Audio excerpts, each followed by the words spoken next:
Some of you recently have been asking me to comment on Alan+Greenspan. I could make a 3-hour video on Alan+Greenspan. I mean, what can I say about this guy, Alan+Greenspan? And now he's out with some more ridiculous comments about, how we're going to be in trouble because of the debt. Meanwhile, here's a guy who stated back in 2005, maybe some of you saw this, I have this posted on my blog, I've put this link up a lot, it's a YouTube video of a congressional hearing where he was asked by none other than Paul Ryan, another crazy Ayn Rand acolyte like Greenspan himself, and I'll put the link up here. But Ryan says, hey, if we go to private accounts, does that increase the solvency potential for Social Security? And Greenspan just comes right back in his face and says there is no solvency issue because there's nothing from preventing the federal government from creating as much money as it wants and paying it to whomever it wants. He said the only thing you really have to think about is whether you have a system in place that ensures that you have the real assets there for that money to purchase. And by the real assets, he's talking about, did you create enough food and shelter and clothing and hospitals and medicine and maybe leisure activity, all the things that seniors are going to need in their retirement. The money is not an issue. He said it. And I'll put the link up. Go to that link. He said it. Okay? And then in recent years, he's gone back on that and he's been going all around. I'll tell you a little story because I don't want this video to run very far. First of all, Greenspan's not even an economist. He's a saxophone player, okay? And he got an honorary doctorate. So I don't even know if he has an economics degree. He might have an undergrad economics degree, but he's an honorary doctorate. Not that that means anything, okay? I mean, the PhDs in economics today, I mean, they're useless. They're totally useless.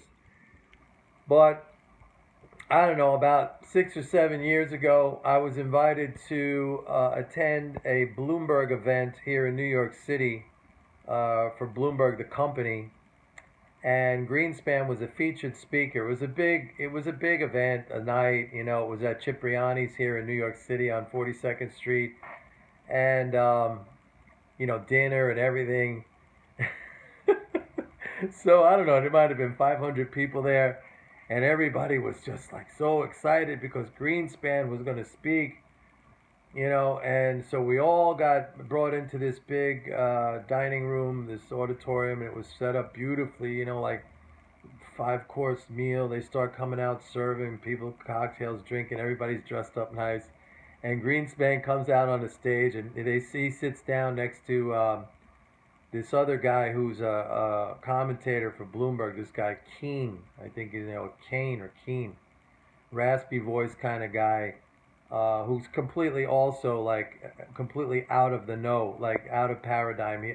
Everything that he talks about, this guy Keene, is not up to speed with reality. Anyway, Greenspan starts talking and everybody's sitting there like they all stop eating, and you could, usually when you're at a big event, you hear the clink, clink, clink of the silverware and the plates. It just stops. It was dead silence because the maestro was speaking, right?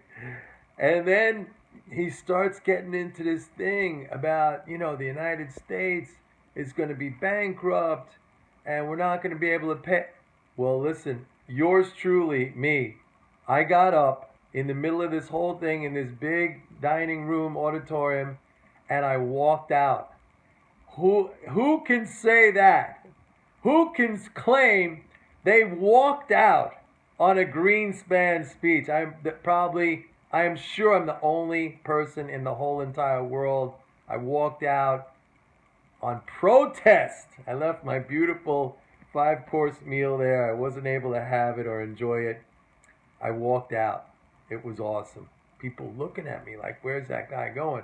I literally threw my fine linen napkin down on the table. I was sitting at a table with about 6 or 7 other people. I got up and I walked out in protest. How about that? Yeah, I believe in things, okay? As crazy as that might sound, I believe in things. That's what I think about Greenspan. Bye.